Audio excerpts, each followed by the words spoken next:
KDKA Investigates new at 6:30. After a decade of planning and construction, Shell's cracker plant in Beaver County is finally about to open.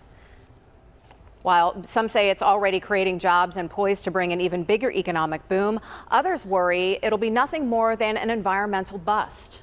Over the next 3 nights, we're taking an in-depth look at the project from several angles. We begin tonight with KDKA investigator Andy Sheehan on the debate.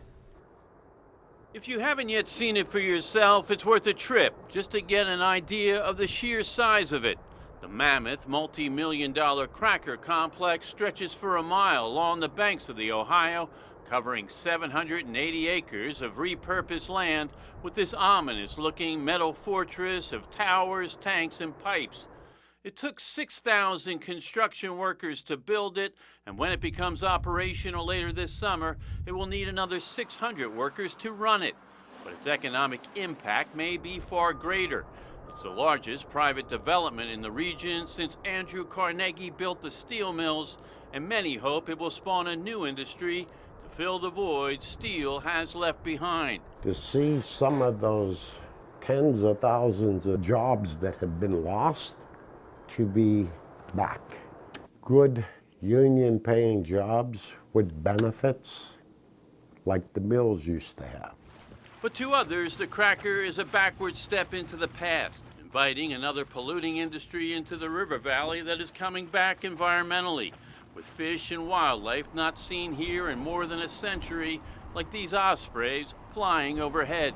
You can't understate the negative impact economically of workers who develop respiratory disease or cardiovascular disease, or families are disrupted in communities because people die earlier from cancer or from heart disease. And all of those risks go up when you turn the switch on a major plant like we're seeing with this Shell plant. The cracker is married to another industry that has invited the same debate, the shale gas industry, which for the past decade and a half has drilled and fracked the Marcellus Shale in Beaver and nearby counties. Shell has constructed a 97-mile pipeline to deliver the shale gas ethane to the site, where it will be transformed, cracked if you will, into ethylene and then polyethylene, the building blocks of plastics. In the course of a year, Shell says it will be producing a staggering 3.5 billion pounds of these plastic pellets that can be shipped or railed to companies manufacturing anything from plastic bags and bottles to diapers, toys, and housewares. Leaders in Beaver hope those companies decide to locate here, but say the cracker has already been an economic shot in the arm. The change has just been absolutely dramatic. You know, now Beaver County is far more vibrant. It's known.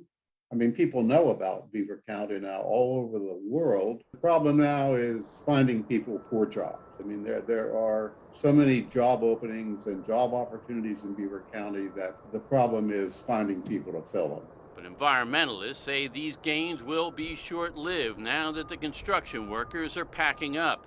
They say the region is unwisely hitching its wagon to plastics during a worldwide outcry against the glut of plastic waste. 90 to 92% ends up in the environment in some way, shape, or form. And when it breaks down, it ends up in our water supplies, it ends up in the ocean, it ends up in the air. They detect microplastics in snowfall in Antarctica. So the answer is not more plastic. We don't need the plastic that we have. The trends worldwide are to put more and more restrictions on plastics because there's a glut of it already. And so the fact that we'd be doubling down on it is not really a good economic plan. Now, what impact will the cracker plant have on the air and water in the Ohio River Valley?